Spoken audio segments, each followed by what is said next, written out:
रहस्यमय संकेत और नई खोज। मुनि भृगु के समाधि में लीन हो जाने के वर्षों बाद भी उनकी शिक्षाओं की गूंज उनकी धरती पर सुनी जा रही थी। उनके शिष्य उनके ज्ञान को समाज में फैला रहे थे।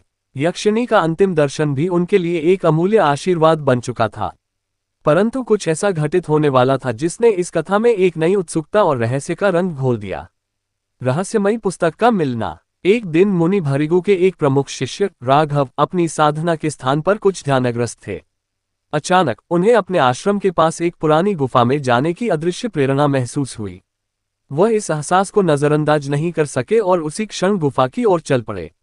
जैसे ही उन्होंने गुफा के भीतर प्रवेश किया, उन्होंने एक पुरानी धूल धूसरित पुस्तक देखी। राघव ने धीरे से पुस्तक को उठाया और उसकी पहली पंक्ति पढ़ी। उसमें लिखा था, जो आत्मा का अंतिम सत्य समझे वही अनंत की शक्ति का अधिकारी बनता है।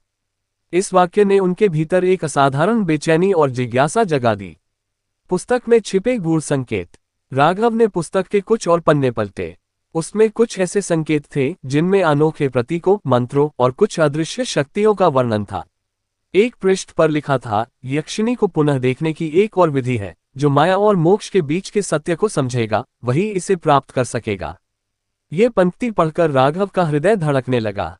क्या यह संभव था कि यक्षिणी, जिनसे उनके गुरु ने गूढ़ ज्ञान प्राप्त किया था, उनसे संपर्क साधा जा सकता है? क्या यह पुस्तक एक अद्वितीय रहस्य को उजागर करने वाली थी? राघव का साहसिक संकल्प। राघव के भीतर उस रहस्य का पता लगाने की तीव्र इच्छा जाग उठी।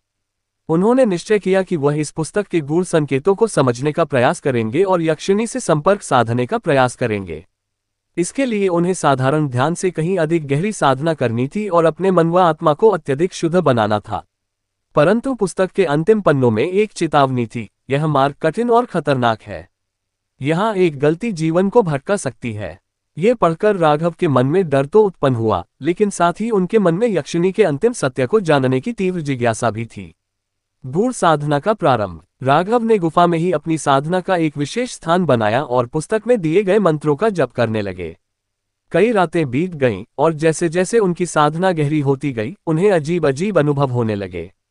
कभी वह यक्षिणी की हल्की झलक पाते तो कभी विचित्र ध्वनियां सुनते, मानो कोई अदृश्य शक्ति उनसे संवाद करना चाहती हो। एक रात ध्यान की गहरी अवस्था में राघव को एक स्वर सुनाई दिया, सत्य के रहस्य को जानने की यह यात्रा केवल उन लोगों के लिए है जो अपने सभी मोहों को त्याग सकते हैं। गूढ़ साधना के बीच उभरता रहस्य। राघव की साधना गहरी होती जा रही थी, परंतु इसके साथ ही उनके चारों ओर की परिस्थितियां और भी अजीब और रहस्यमयी होती जा रही थीं। एक रात उन्होंने अपने चारों ओर हल्की रोशनी महसूस की और उनके सामने एक अदृश्य आकृति प्रकट हुई। उस आकृति ने धीरे से कहा, यक्षिणी के दर्शन और अंतिम सत्य तक पहुंचने के लिए तुम्हें अपने सबसे गहरे डर और अपने सबसे बड़े मोह का त्याग करना होगा। ये सुनकर राघव की साधना और भी कठिन हो गई। उन्हें अपने भीतर के भय और संदेह को छोड़ना था, जो एक साधक के लिए सबसे बड़ा संघर्ष था।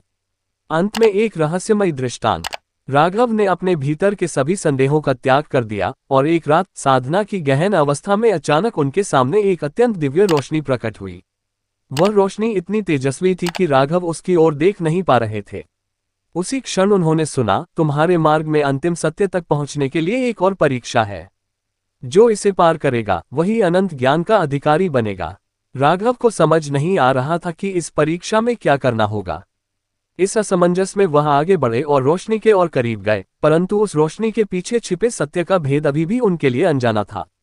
क्या ये यक्षिणी ही थी या कोई और शक्ति?